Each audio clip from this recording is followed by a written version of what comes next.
So anyways, we're going to get started here. Paul's here from UNL. Paul, I'll let you do a little bit more introduction of yourself, but we welcome him. I know we got him pretty busy here the next couple of days in several sessions, but appreciate his time to come and share a little bit on the planner side of things. And so, Paul, I'm going to turn it over to you. Thank you. First off, this presentation on the technology side, going to look a little bit at yield monitors.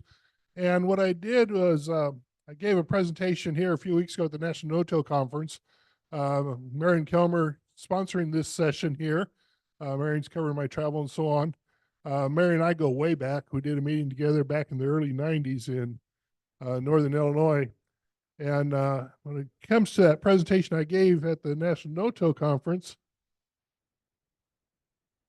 all right, now I'm not clicking.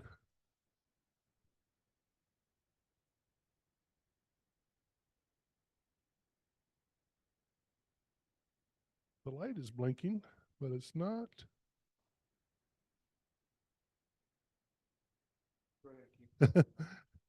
Anyway, the National No-Till Conference, Frank Lessner's group decided to put together a 25-year anniversary presentation. And this was the title slide I used on it there, so silver anniversary. I spoke there 25 years ago about yield monitors. And that was when they were first hitting the market, and talked about some of the limitations we had back then. Needless to say, things have changed a lot since then.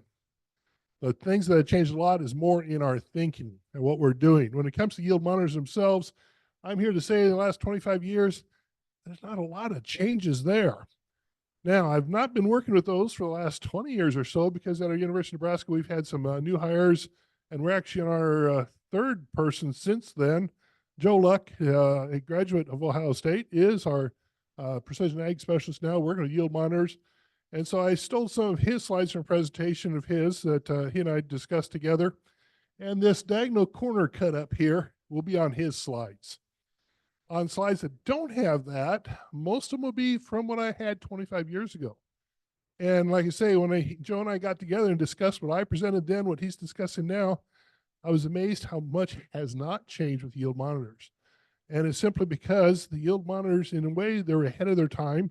But what was missing at the time 25 years ago was the agronomic decisions, what to do with the data. And that's why I'm going to talk a little bit about how you can look at using that data to your advantage. And again, the yield monitors, there's some sort of flow sensor. It depends upon the brand you're looking at. It's either a paddle on top, or it's a mass flow sensor, or maybe it's a light beam going across the clean grain. Europeans have a radioactive sensor up there. Our Nuclear Regulatory Commission doesn't allow that here in the U.S. But again, something to estimate what's the volume of grain going up the clean grain elevator in the combine. And this is from a prototype yield monitor that was being developed at the University of Nebraska using LEDs, intercepting a light beam at the top of the clean grain elevator. And this is simply 4 passes, a down and back, pause a little bit and down and back again. And you can see a little yield trend. The yield was high, and then went down a little bit, turned around, went back to high, and then pause, go up, almost a different pattern on the next passes through the field. But again, a yield monitor does not monitor yield. It simply reads millivolts coming off that sensor. And so that's what this is, simply a trace of millivolts versus time. But to get yield, then it's what an engineer would say is the volume under the curve. Draw a line, calculate the area there, and then by knowing what the millivolt means, how much time it was, then you can do the multiplication to get the yields. And so it takes a little extra then, the yield mapping. To make the map, you need GPS as well. The yield monitor does not need GPS. You can just use it as a batch processor to replace a weigh wagon, for instance, to weigh every load or every field, or however you want to set it up. But that flow sensor I just talked about, the moisture sensor, is to correct it for moisture on the go. And that is sort of a two-edged sword. A lot of people will correct down to the standard bushel if your grain is too wet. You also need on, for instance, soybeans, where the moisture is too low, to get true yield, you need to correct up to a standard bushel moisture. The unfortunate thing is you don't have that bushel to sell. And so again, it's hard to do some comparisons sometimes when it comes to that moisture. And the position data allows you to tell where that happened in the field. The scouting flags, they usually had a button there you could push and you could define a flag that flag A might be, there's a tile blown out here I got to fix. There's a flag B might be a big rock I got to go pick up or something. And some farmers were pretty good at using those. Others never knew that feature was there. But again, it's yield monitor itself. That's what it was back in the olden days. They've changed a lot when it comes to the panels. This is a newer one. This one's even been, whoops, this has even been replaced now. But again, the panels themselves have become smarter, more touch screens rather than push buttons. The main change over the years when it comes to hardware was the moisture sensor used to be up in the clean grain elevator, bubble up auger, and it's moved now to the clean grain elevator. And shown here on the both the red and the green, that's where the moisture sensors are now. The calibration has to be done for that moisture sensor, but that holds pretty true for across the crops. When it comes to the flow sensor, that has to be calibrated. But also Joe points out on the far side there, a header position, which is basically a toggle switch on and off when are you harvesting. And in the middle there, he's sort of got a map there where it turns red in a hurry there, but it's still mapping. His position switch was set wrong. He was getting zero yield as he's turning because he wasn't combining anything. But in the yield monitor brain itself will include that in the land area when calculating the yield. So now that yield number doesn't mean much because you had so many zeros added in there as well. So make sure that position switch is properly set on that combine to gather quality data. Then when it comes to quality data, 25 years ago, there was a big discussion.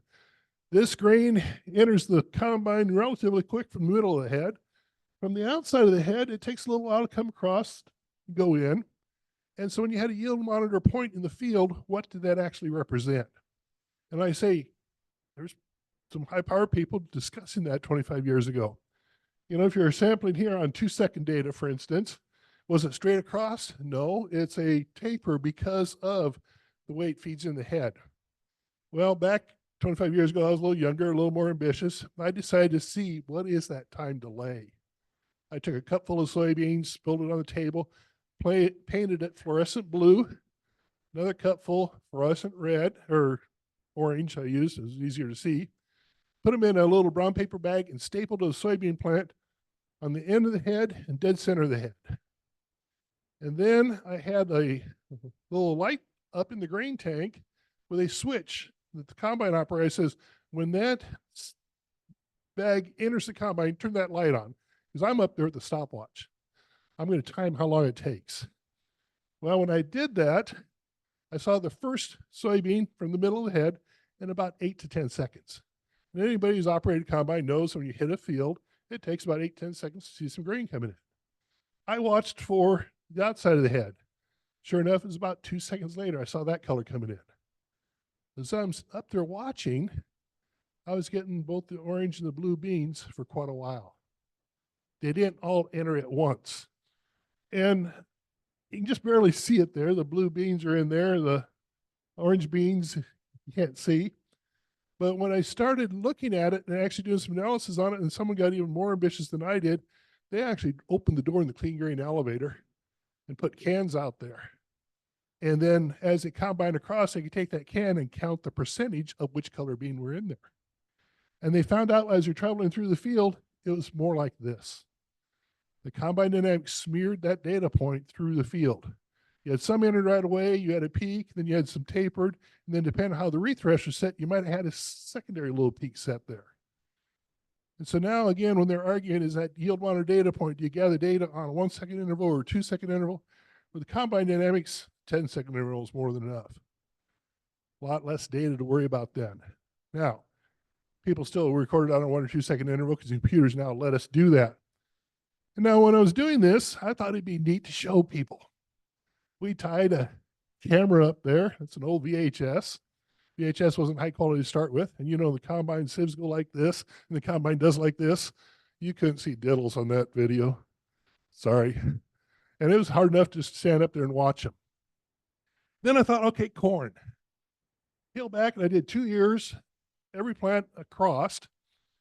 And with 2 years, spray painted it again with that fluorescent blue and went combine across there. I'm up there and about 200 bushel of corn, watching. I never saw a blue kernel go by. You take a kernel, spray paint this much on the end of it, and you got this much not spray painted, you don't even see it. And so again, don't have that number, but those time delays are there. And that's where software is that got that built in to adjust that time delay. The early software that came out, Red Hen out of Colorado actually had, you could vary that setting for the way you operated the combine. Most companies now, it's just designed into their software for the brand of combine that's installed for and so on. So you don't even worry about that anymore. But again, I'm out there in the cornfield, again, younger, more ambitious. I said, what if you're combining along irrigated corn and all of a sudden half the yield is gone? I picked off half the ears, every other plant. Well, since I had them off, I walked over to the next pass and tied them on. And so now you're going along, drop to half yield. On the next pass, you come and you go to 1.5 yield. Again, some people are saying, well, how accurate, how quickly does that yield monitor respond? This is what I expected. I went into the raw data and graphed it out. And the first bar there is 40 feet wide, took half, tied half on. The second bar is 40 feet wide. I picked half or I picked them all. The next one is only 20 feet wide. The last one is 60 feet wide on the picking off, and I got tired of tying on, only tied on 20 feet. Now the orange line on that, the colors are almost the same on this screen, but on the top line there, the combine was moving this way toward me. And so we're going along roughly 170 bushel corn, and it should go to 1.5 times as much. Well, when the combine separator, sieves, clean grain pan are all full and extra comes in, it takes a while to go up. And it never got up to 2x flow, but as it's coming this way, it took a while for that rest of the flow to come up to the grain tank. Now, conversely, going back the other way, and I'll point right here, I expected it when I hit the half yield to drop. And even then it didn't quite stabilize. It almost made the half. And then the combine loaded back up. Now that's the reason the companies put a shift in there. It's not expected, it's the actual. And the actual was, it starts dropping before you got to the drop because of combine dynamics, and it actually recovered after you got past the. Now it was interesting when I got to the 40 feet of zero, 40 feet of zero never dropped to zero. Now, if I got 170 bushel yield difference that doesn't even show up, people who are sitting there saying, oh, that's 10 bushel difference over here. I'm not sure they're even say that. We can't look at point data. Again, the 60 feet of half, it dropped to about half. The extra didn't even blip 20 feet extra. Again, combine dynamics. So my key point is from this, don't trust point data. Look at a series of data. And the way it was actually graphed, it did line it up the peaks to the valleys. And that's what some software does, is it lines up the highs and lows of adjacent passes to make a more uniform map. Now that works great until you put treatments out there that this pass is different than this pass, then it can't compare them if the software is trying to correct it. Now, most of the software now, it's so automatic, I'm not too worried about it. Well, when it comes down to, I said we need to do proper calibration. Joe is still saying that. Calibration must be done according to directions. Read the manual. Do it every season. And Joe says you can adjust it later in the software. The combine yield monitors have changed. The original ones that first came out, I worked a lot with the Ag Leader 2000. If you change the calibration mid-season, it changed all the previous loads stored. So you wanted to download your data before you did a change, just so you wouldn't screw up what you had before. You didn't know which was right or wrong. And different crops need their own calibration because that flow is different. That's where the radioactive sensor in Europe, that one actually measures mass, so you don't need the different calibrations. We can't quite get to that here. Different test weights and moisture content may require their own calibration. We got a lot of farmers in Nebraska who do a calibration for their high moisture corn for the feedlot. They're coming out at 25, 30% is different than the dryland corn coming out at 15%. Two different calibrations because it does flow off that sensor differently. And Joe puts expectations high to low.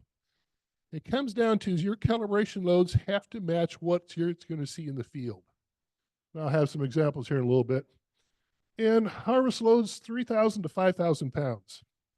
Now, I know a farmer who uses semi-load calibration of 40, 50,000 pounds of grain. That does so much average in the high and low, you can't pick out variability. You need a small enough calibration load, you can pick out the variability. And so again, when it comes to the calibration, that was what Joe said. I was saying the same thing 25 years ago. 5,000 pound load, that's the small weigh wagon. If you know a neighborhood seed corn dealer has a weigh wagon, do that.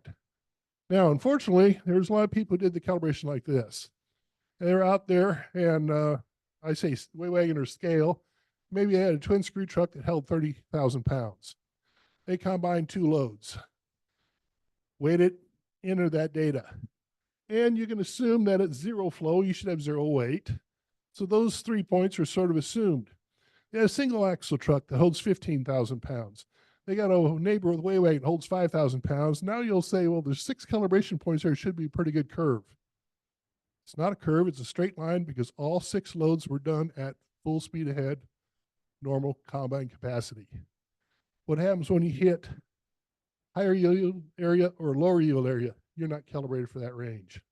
You have to calibrate for the range you're going to hit in the field. And here's from Joe's data. Looking at a 2-point calibration that John Deere's using for a while. They used to use a 1 point. But again, over here, there's the 2 points, and those hit the data right close. But any flow that was in between, there was some error introduced. When you looked at, again, a 2-point calibration, you can pick out zero error is roughly his 2 points where they're calibrated. Outside the range, it was estimating low. In between the two, it was estimating high. And so again, Joe says calibrate with the multiple loads according to the directions. 25 years ago, Ag Leader, sorry for the typo, should be load 6, says calibrate with varying loads, either speed or swath width. And for instance, speed is if you're combine comfortably, you can do 5 mile an hour, drop back to 4, 4.5, 3.5, down to 2.5. You're calibrated now from full flow to half flow. Now, to be truthful, below that, you're probably going to have to reset the combine anyway because it's not running at full capacity. So I don't mind a calibration like this. Changed since then. And it looks something like this, perhaps. There's some variability there. And again, depends upon what the millivolt reading, how it translates to bushels. That variability may or may not be a problem. But we had 2 combines in a field, had our site-specific class out there to do a lab, and the 2 combines were 8-row head, and they'd count over it, cut another 8 rows, cut another 8 rows, so on. One of the combine operators couldn't count to 8. As we looked at the raw data, 48 bushel beans, 50 bushel beans, then at one time you had to come back and pick up that one single last row. You can see the distance traveled each second was further because he's going fast with only 1 row. And the pounds a foot per row that is estimated was 106 bushel beans. Again, it was not combined for that low flow. We told the farm managers that we don't need a bigger combine, we need 1 row combine and we raise a lot more beans, right? Not quite. But again, you have to calibrate for the flow rate you're expecting. And so rather than that yellow line I showed earlier, the realistic line was more like that red line. There's a curve to it. And again, it was overestimating outside the line. It should be down to that red line. That should have brought it back down to that 1 row being 50 bushel beans. Again, calibrate for the range you expect. And again, Joe Luck's been doing the same thing, looking at 1/4, half, 3/4 full width of cut. You can see the 4 calibration points. You can see the curve much more accurate. So again, make sure you vary that. Now, I went out, had a project from Successful Farming Magazine. They gave us some money to go visit some farmers. And I took my weigh wagon and went and visited the farmers. And I hit one farmer and I says, let's test your yield monitor. He says, what number do you want? I go, what do you mean? I says, I want to see what you get in the field. He goes, I can give you whatever number you want. This is 3 reps, 3 traces. The top one there, the dots are further apart. He's running fast. As he's running fast, it was underestimating its little yield. Let me make sure I'm looking right there. Yeah. This is irrigated corn. The next one down was average speed. The last one was running, or slow speed, I mean, and the third one down is average speed. When you look at the colors, as he ran slow, it was overestimating. As he ran fast, it was underestimating. Again, 3 reps there. And I asked him, why did you know that was going to happen? He says, oh, it always happens. Anytime I speed up, my yields go down. Anytime I slow down, they go up. And I said, why don't you slow down? He says, well, the truck still fills up the same rate. So he didn't trust the yield monitor data. Well, it turned out he only traveled calibration loads at full speed ahead. He was only calibrated for that full speed ahead. When he went faster than that, he was outside his flow range. When he went slower than he was outside his flow range. Well, Ag Leader at that time, they also said rather than doing speed, you could do number of rows. Now, at that time, we had a 6-row combine, so I did 1 through 6 here.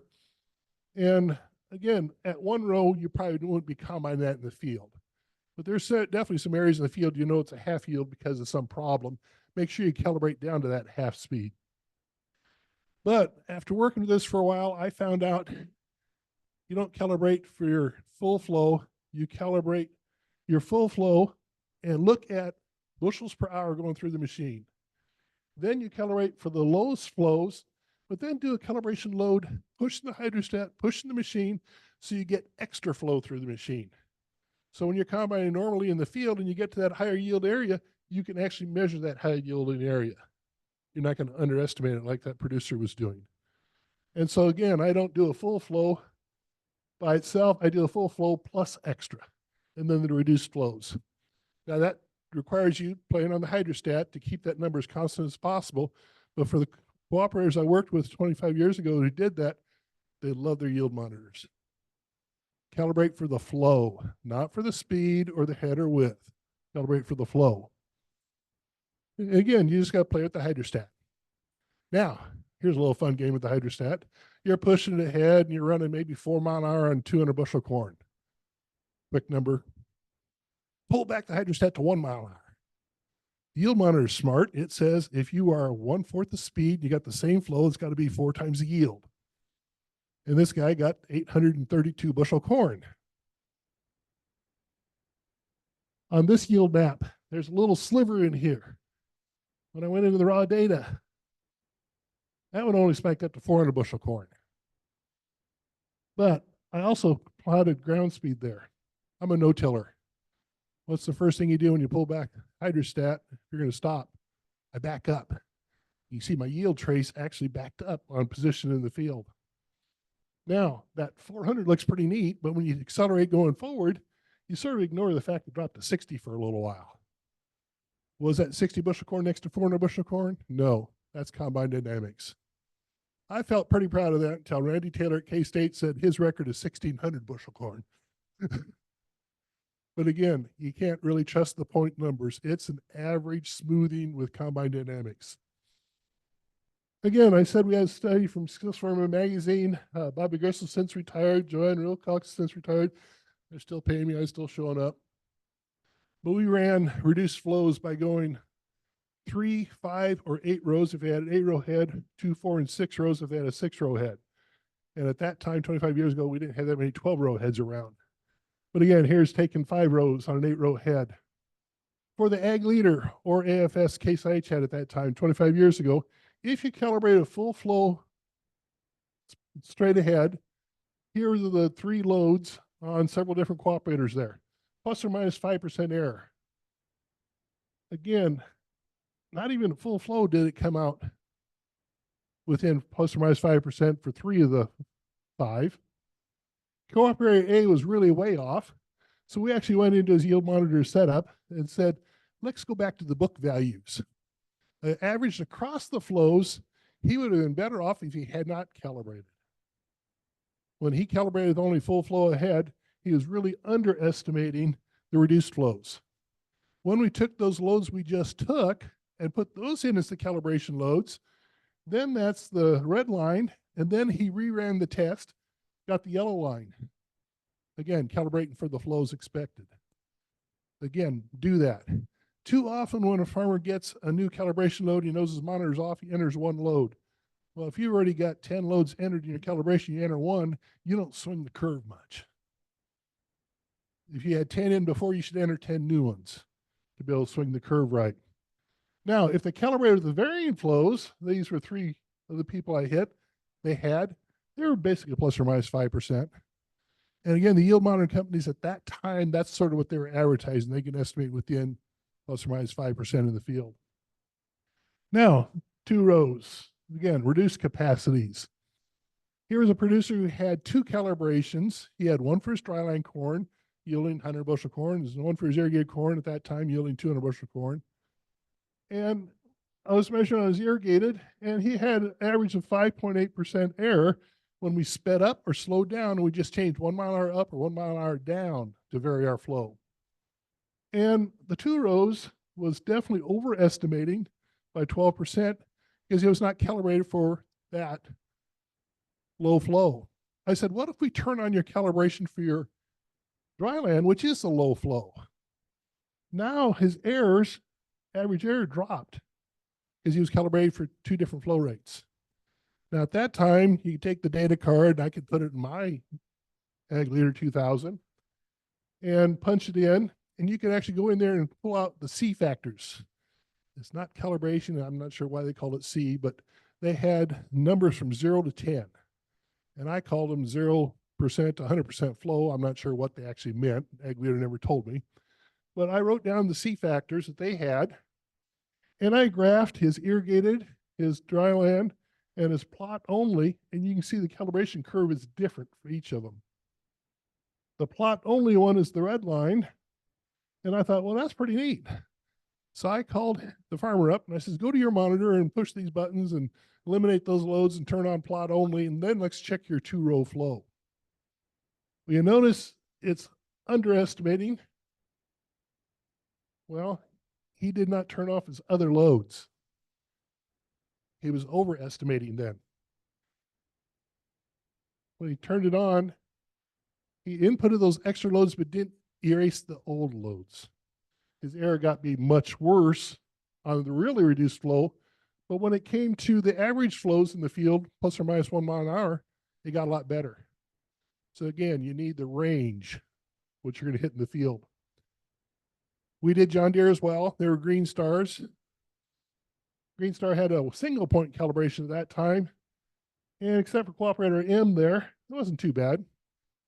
But again, single point calibration, John Deere's now switched to 2-point calibration. I'm not sure what they're using currently. I've not been a John Deere multi-point. And again, Ag Leader, other companies doing the multi-point. John Deere switched to multi-point as well. Again, using that weigh wagon, weigh those loads, variance flows. I told you about the class out there in the field. The class, each student was assigned then to track a load. And at our University of Nebraska research farms, every combine bin dump is a load. We have more load data than you can imagine, and everyone gets weighed, at least at our main farm at Mead and our Rogers Memorial Farm where I work, every load gets weighed on a scale equipped grain cart. So we can do this comparison all the time. Now, I'd say Case IH combine here, I'm going to show John Deere combine. They were both Ag Leader 2000s. This is not a Green Star to AFS comparison. But this set of students, it was either 1 round, 2 rounds, 3 rounds in the soybeans, and that's why the load sizes are different. As the loads got bigger, the errors went down. As the loads were smaller, there was larger errors. So again, for more accurate calibration, keep your calibration loads small so it doesn't do this averaging. And that's why the Ag Leader and others say 3,000 to 5,000 pound load. That comes in there doing better calibration. Now, when we drew the yield map those students did, there was sort of 2 distinct bands of colors in there. And as the students were analyzing the raw data, they were arguing on whose was right. And again, this is the 2 distinct different bands. There's 2 adjacent fields, yield monitor trace. A lot of times I'll draw yield monitor maps without a legend. And what I look at is trying to figure out where patterns occur or what happens in the field. The exact number doesn't mean much to me because the exact number is what's on the truck that goes to the elevator. So again, we got to think about that. Well, when they were starting to analyze the data, they went to the John Deere combine students. And again, the errors were, holy cow, 23% average error. Turns out that operator had missed the fact that something wedged in behind the flow sensor and it wasn't allowing it to flow right. You have to take care of the sensors. And that's one thing when we weigh every load and we can see the difference, we know it's time to check a sensor. We didn't let them change it because of the sake of the class. We wanted to have the difference. Now, the question is, if you find a problem, where do you correct it? You correct it right away and the rest of the data is different than the first half of the data? Or do you leave the error there and correct it later in software? Depends how ambitious you are, depends how major the error was. And here, for instance, is point data on a pivot, half a pivot. And as you look across that, there's some red next to some green. Average is yellow. Is there that much yield variability out there? No, that's a lot of it's combine dynamics. Now, the pink there, that drainage area through there, that's pretty obvious.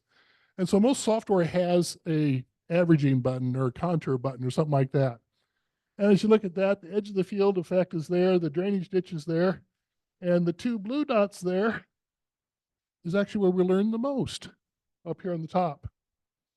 So half a pivot was corn over here, soybeans down here. As we're irrigating the corn, we had some overspray onto the beans on each side. Irrigate corn in July during ear fill, irrigate soybeans in August during pod fill. Turns out we should have been irrigating the beans sooner. We learned from that. The rest of it, when we look at that, say the field was average, probably don't need to change much, maybe the drainage. But again, the software, you can click and do a 60-foot grid, for instance. What do you control on a 60-foot grid? Oh, maybe I got a 60-foot wide sprayer, so maybe it makes sense. Wait a minute. Is there a herbicide label out there that varies the rate based on yield? So again, when it comes to your data, what are you going to use the data for? How do you draw the data? How do you analyze the data? 60-foot grid doesn't mean much on herbicide. It might for variable rate fertilizer if your applicator respond and if the true problem of that one spot out there was because of fertility. So a lot of times the yield map to me is I need to explore why was the difference there. It's the report card after the fact. You can control anything, right? This is 25 years ago. This is all manual control then. It wasn't tied to GPS. This is on a ridge till system. The yellow thing in the middle is a steering system to keep the planter on the ridges. He's got a hydraulic drive on his transmission for his seeding rate. He's got variable speed fertilizer, variable rate of nitrogen and starter. He can change them all from the cab manually. I asked him, how the hell do you do that going across the field? He goes, I don't. I set it for this field and I plant. I go set it for this field and I plant. He's just saving change and sprockets, in my opinion. But again, you got to be careful. What are you going to control? What are you going to use the data for? Do you have the data to make the decision? I would credit Ohio State. You notice I give them real small text there credit. Back 25 years ago, there was a nice publication that came out from the system here that said, the title was, you have a yield monitor, now what? They had this graph drawn in there. Across the top there says cause of yield variation from most likely to least likely. And again, I work with planters. Planter color, doesn't matter which brand you buy if you set it right. Least likely to. Axis going that way is easy remedy. Difficult to change, easy to change. It's easy to buy a different planter. Go to the other corner. Most likely, weather. For the difficult change, it's going to affect your yield. I put one aspect of weather up here for Nebraska. Drought. I can turn on an irrigation system. Now, when you look at this, you're not going to buy this one magic black box to put on your machine to control, to fix your problems. You're going to spend time, in my opinion, this quadrant over here, what's easy to fix and most likely to affect yield. Now, the bad news is that graph varies for every field you have and every crop you have. When it comes to pH, is going to really affect yield on soybeans. Corn, the pH might be over here somewhere. So again, it's not a magic black box to solve all your problems. You have to have other data to go with it. What can you fix? What can you afford to fix? Does it truly affect yield? And so again, draw that for yourself. Thank you, Ohio State, somebody, but they did that. Let's go back to Joe Luck. Joe's been working with new technologies, working with a lot more samplers and systems and so on. And he says here, he's got a two variety planner, reading change going through the field. And he had looking at sudden death syndrome, soybeans. This soybean was susceptible, this one was not. As he's going through the field, he would switch varieties to put out these plots, and this is some of his data. And on this first one, here was the problem area in the past, non-problem areas. And so he put plots of each variety out there. When the yield map was drawn in the non-problem areas, you basically don't see the treatments. In the problem area, you can actually see the treatments. When he did the number crunching then on the yield response and the cost of the treatment, it turned out $80 per acre improved profitability by only putting it on where he needed it. If you would have put it on the entire field, it would only been about $13 difference. So again, the variability out there in the field, can you address it? Do you know what's causing the problem? And the yield map can help show that for you. Now, when it comes to can you address it? This is an interesting yield map I found back 25 years ago. And you can't read the small print up there. That's a sugarcane map. It looks like a lot of variability there of colors. Draw the histogram of your yield. Majority of the field was average, maybe above average, a little below average, but not much outliers there. There's not enough variability there to address, probably. Farming on the average will work. Contrast that to this sugarcane map. You say, well, there's not much variability. There's only a couple colors. But look at the distribution. He's got a lot more larger areas that can be addressed. I could easily draw 3 or 4 management zones in that field. Going back to that one, these first 3 bars are probably going to be average. You might have not much for management zones. So again, what's your variability you're trying to address? And again, I like drawing yield maps a lot of times without the legend. And this software, the year we were using this 25 years ago, this was their default colors.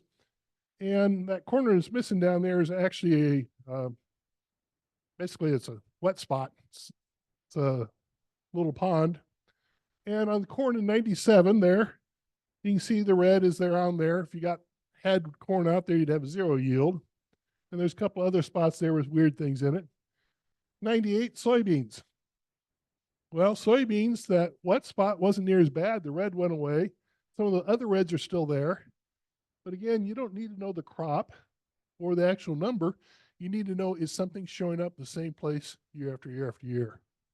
And again, 25 years ago, I heard a speaker from Illinois who almost had his landlord talked into putting drainage tile in this field because that wet spot he was always losing yield. Once he got the yield monitor and he could actually trace, now this isn't his field, but once he could trace it, it turned out he was only going to have to treat a couple of acres. And that next year he had the landlord ride with him. And when he hit that spot, it was a dry year and that wet spot was the highest yield in the field. He said, I would have spent money to lower my yield. So I talked him out of it, and then I talked him out into it and out of it and into it. Again, you need to know how big an area are you affecting in the field. You need to know what caused the problem in the field. Can you address it? You got to spend some time out there. Maybe yourself, maybe you hire a scout. Nowadays, back then, it was all done by pencil and paper. Nowadays, you can have GPS and iPad or whatever. Gathered that data. What data do you need? Corn, for instance. Iowa State has how corn plant develops. I said the yield map was a report card. At harvest time, I can pick an ear and look at the ear and get a partial report card to help identify when did my stress occur. V5 to V6, maybe V4. Corn determines how many kernels around. If you had stress early in the season, maybe it's nitrogen deficiency and you're planting your no-till corn into cereal rye. That yellow corn is a nitrogen deficiency. It might set only 12 rows around rather than 18. You just gave up yield. V8 to V8, 17 or so. As the plant is stretching out, the ear stretches out. You got short ears, there's stress then. You got compressed stalks in the plant, you got short ears. Maybe the stress is then. VT to R1, that's pollination, that's your kernel set. R1, the plant says, I can't feed all I got, I'm going to abort some. After that, how big does the kernel get? And again, when you pick up an ear and look at it, it can tell you when those stresses occurred. It doesn't tell you what the stress was, but it tells you more to look out for next year. Become smarter. And here's an example.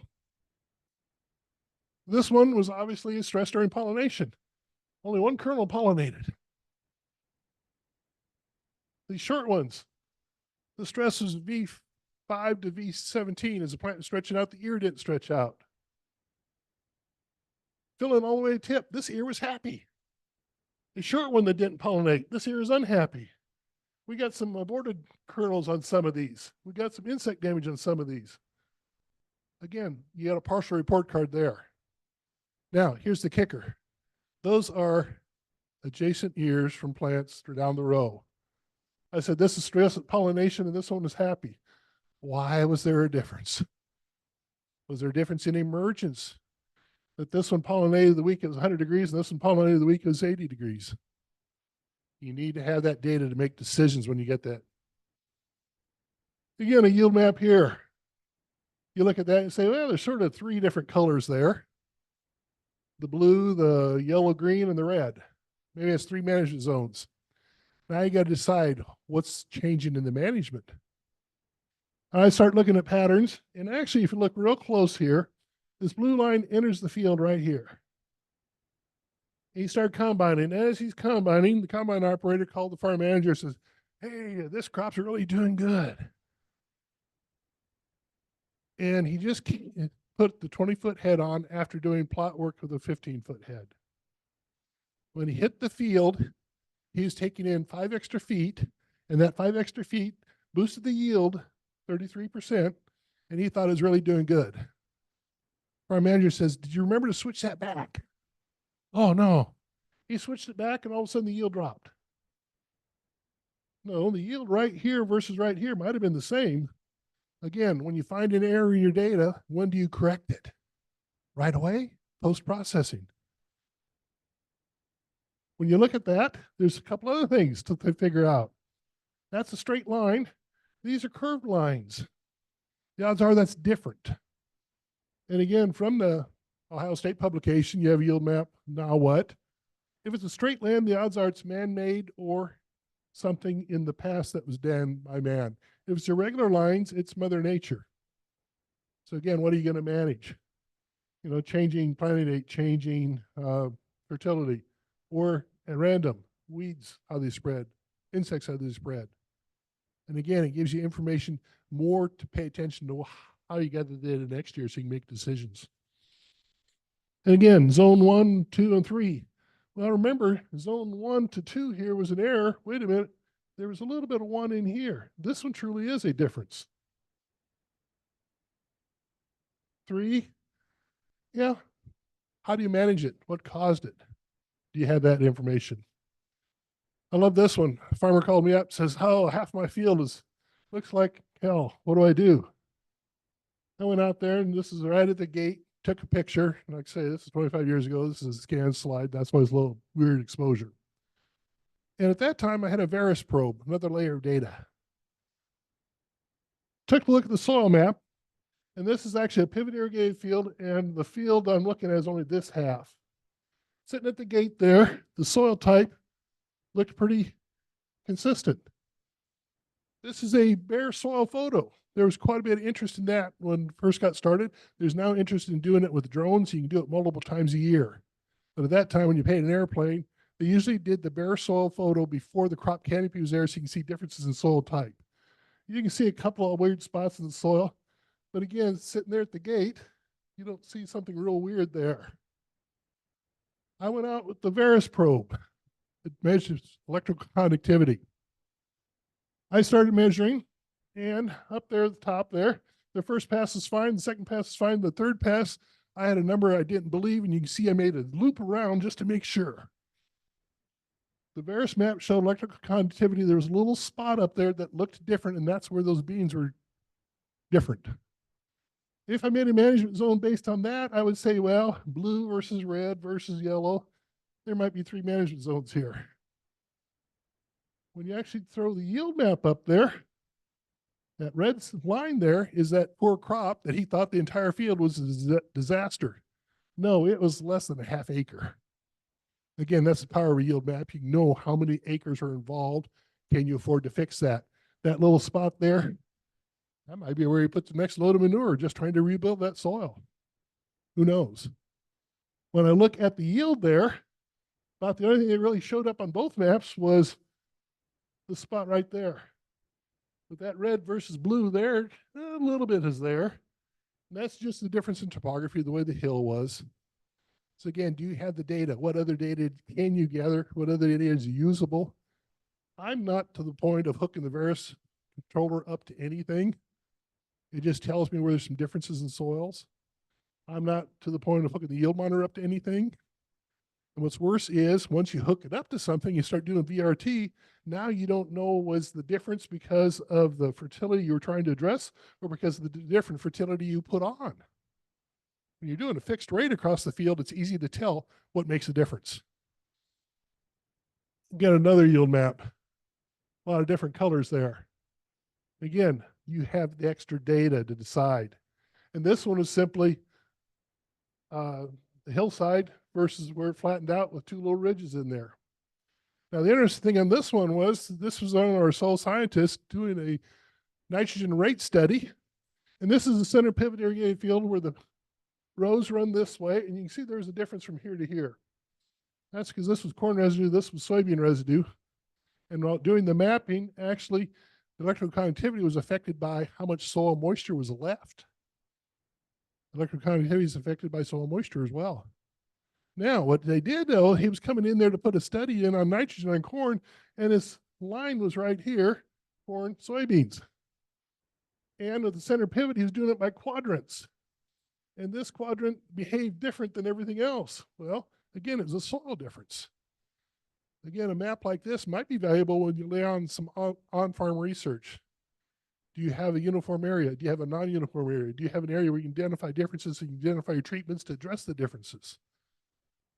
Your data, it's a report card for what you're doing in the meantime. And here's the example we used 25 years ago. Fixed rate fertilizers across the entire field. In some areas of the field, the yield was low. And a lot of people bought the yield monitors, bought VRT thinking they're going to bring up the lows. No, it may not be a fertility problem. It may be a soil problem. It may be a runoff problem. It may be who knows what problem. And we told them, well, if you're fertilizing here and your yield's here, maybe you're under fertilizing the good spots in the field. So take that wasted fertilizer, put it over here. And the first thing out of their mouth was, I'm buying the same amount of fertilizer. I'm not saving any money. Why would I adopt this? True. But when they did that, since they put extra fertilizer on, their yield went up. And over there, their yield didn't change, but they didn't waste fertilizer. And environmentally, they didn't send nitrates to the groundwater. It's at least a problem in Nebraska. They didn't send fertilizer in surface water to ponds. Don't over-fertilize your low-yielding areas thinking you can bring them up. Determine the true yield potential. And we had a lot of producers say, rather than bring the lows up to match the highs, no, you make the highs higher yet and don't waste inputs on the lows. That's the power of site-specific crop management, in my opinion. Environmentally, it pays a lot. Now, after a few years, you now have your fertilizer rate adjusted to the yield. And again, you don't do that the first year because you don't know what that new potential is. Now again, when you're doing variable rate fertilizer, that analysis gets to be a little harder. Again, going back to Joe Luck, his current work he's doing. To me, he's a little overambitious, but he's a computer junkie. He loves analyzing data, loves gathering data, and he's got a stack of data like you won't believe. But he says benchmarking the variability is extremely useful if you can address it. He believes the on-farm research is the best way to address it because you do it yourself for your situation. You don't have to rely on my Nebraska data or the K-State data or Ohio State data. You know what it is in your farm. Build the prescription for applying different rates and products. Validate as applied. He said design plots at least 250 feet in length. Remember my combine dynamics? If 60 foot of zero doesn't show up, 250 foot is going to average it out that it may show up. Now, what he's doing is actually deleting the first 50 feet, last 50 feet, and using only the 150 feet in the middle to get rid of the combine dynamics as well. Now, I failed to mention it back when I did my studies. I said 200 foot. He's at 250 foot. 25 years later, we're in the same ballpark. Now I say he's a junkie for data. Here's one of his fields. 8 different end rates and timing, validated. Yields are post-processed and average within each plot. And his treatments were pre-plant and side dress. And that's what his as-applied map looked like. I asked him, what's his yield map look like? And he says he's still trying to analyze it. The more data you gather, the harder it comes to make that decision. So again, gather the data you need to make the decisions you're willing to make. And just because somebody says, I got this magic bullet that's going to fix these problems, do you have that problem? With that, I caught us up to the point where I can take a question and answer or two as the next speaker is coming up.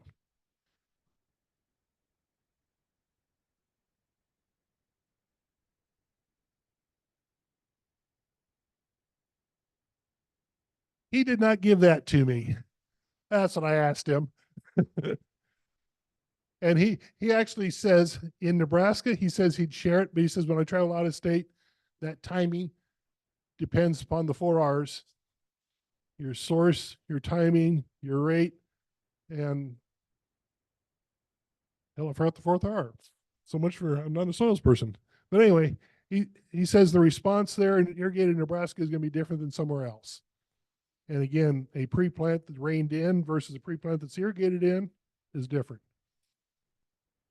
But I'm going to ask him for that data. Other questions? Does anybody here have a yield monitor without GPS? GPS prices come down to the point now everybody gets them together. 25 years ago when I worked with those producers, more than half did not have the GPS that could not draw a yield map. They used it as a batch processor to replace a weigh wagon. And so when I was doing those 2 rows, 4 rows, 6 rows, or 3, 5, and 8, that was easy to do because everybody had the yield monitor. They didn't have the GPS. They couldn't even draw their own maps. And with the data they gave me, I couldn't draw a map because they didn't have location data.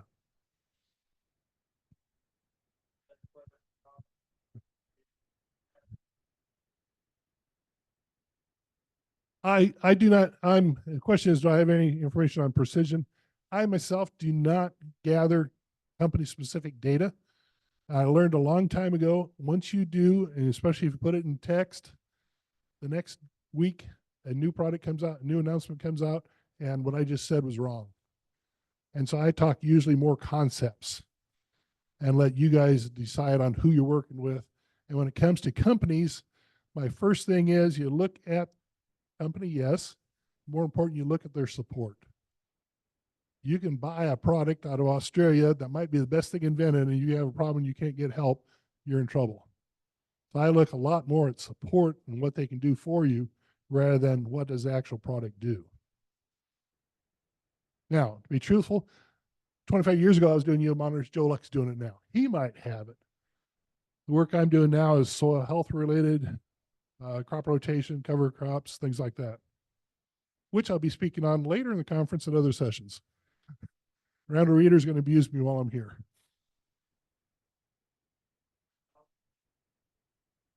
I'm sticking around for both days, so you can catch me later.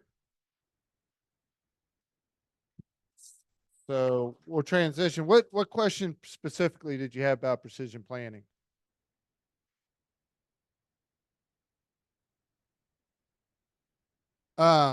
So give me a second. I can make some comments on what we just did.